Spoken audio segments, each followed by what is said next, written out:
Nate Diaz versus Jorge Masvidal, not in an MMA fight, but in a boxing match in March. Who's going to win this fight? Well, let's look at their latest performances, in which Nate Diaz fought Jake Paul, in which Jake Paul started off fast, putting a lot of pressure in round 1, until Jake Paul dropped Nate Diaz in round 5. Left hook is down! After this, Nate Diaz got bored of the fight and just started taunting. Needs to keep working.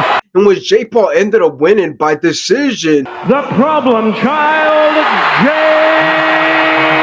Now, Jorge Masvidal has only had one pro boxing match, in which it was in 2005, in which he fought Joseph Benjamin, in which it was just a 4-round fight, in which Jorge Masvidal won by decision. Now, Jorge Masvidal's last time in the cage was in April of 2023, in which he got destroyed by Gilbert Burns, in which Gilbert Burns took control of the whole entire fight and won by decision. For the winner by unanimous decision, Gilbert! So again, this is a 50-50 fight, since they both are almost the same age and both have been equally active. Now, when I first heard of this fight happening, I wasn't even shocked. If anything, I really hated the idea, and let me tell you why. And that's because they have already fought. Yes, it was an MMA, but it's not going to change or make a difference. It's basically a rematch, except they're limited to only using fists. And yes, some might say that the fact that they're limited is what can make this more interesting, since Jorge Masvidal is a very good kickboxer. But like I brought up, this fight is just pointless because in their MMA fight, there was moments where Jorge Masvidal was piecing up Nate Diaz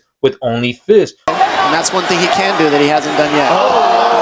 But will it be a bad fight when talking about how the fight will go? Well, I don't think so, because Jorge Masvidal was always a great striker, very talented striker. So that's always been in his brain. So we're definitely going to see him get very active in this fight. When talking about Nate Diaz, well, most who don't know who Nate Diaz is and don't know what he's capable of are most likely going to say that Nate Diaz is trash at boxing, especially since he lost to Jake Paul. But they'll be wrong, because Nate Diaz is definitely underrated when it comes to talking about his boxing abilities. So in the end, I don't like the idea of this happening, as it's just another rematch in my eyes. But I do see both men putting on a good show, especially after what we have seen from both men in their MMA careers. But when it comes to picking who wins, I got Nate Diaz.